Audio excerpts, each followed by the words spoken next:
নাম তোমাৰ? মোৰ নাম শহীদুল ইছলাম। মই বৈকুণ্ঠগাঁৱৰ হয়। মই উপেন্দ্ৰনাথ ব্ৰহ্ম কলেজত পঢ়ি আছোঁ BA ফাৰ্ষ্ট চেমত। আচ্ছা।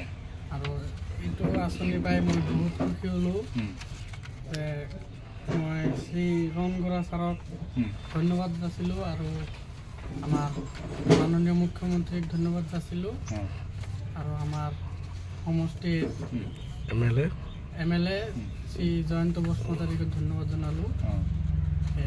আচ্ছা, আগতে এনেকুৱা আঁচনি তুমি পাইছিলা না? পোৱা নাই না? এইবাৰে প্ৰথম না? কিমান টকা পাইছা? 5,000 টকা। আচ্ছা, তোমাৰ নামটো? মোৰ নাম মহিবুল ইছলাম। মই বৰতলাত থাকোঁ।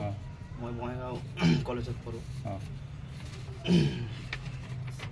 তুমি এই আঁচনিটো পাই পেলাই আমাৰ মুখ্যমন্ত্ৰীক কি ক'ব খোজা বা আমাৰ MP ছাৰক কি মেছেজ দিব বিচাৰা?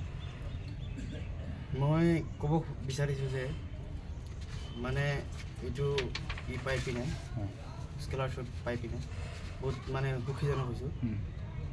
মই বিচাৰোঁ যে এনেকুৱা মানে আগত মই পোৱা নাছিলোঁ, ফাৰ্ষ্ট টাইম পাইছোঁ। আমাৰ MP ছাৰ বা শ্ৰী MP মানে জ্ঞাপন কৰিলোঁ আৰু আমাৰ MLA ধন্যবাদ জ্ঞাপন কৰিলোঁ আৰু যাতে মানে এনেকুৱা যাতে মই আগত যাতে পঢ়ি পিনে যাতে আৰু ল'ব পাৰোঁ সেইটো মানে চেষ্টা কৰিম। তোমাৰ নামটো? আৰিফা চুলতানা। মই বৰতলাত থাকোঁ। মই বঙাইগাঁও কলেজৰ ফাৰ্ষ্ট চেমৰ ছাত্ৰী। তো এই আঁচনিটো তুমি আগতে পাইছা না? নাই পোৱা না? এইবাৰে প্ৰথম?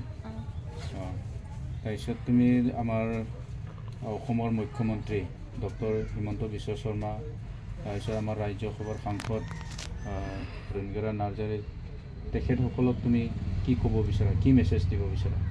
ধন্যবাদ জনাইছোঁ তেওঁলোকক। পিছপৰা গাঁৱৰ যিবোৰ ল'ৰা ছোৱালী আছে সিহঁতক এনেকৈ হেল্প কৰিছে, ভাল হৈছে। দে ধন্যবাদ। দে আহিছোঁ।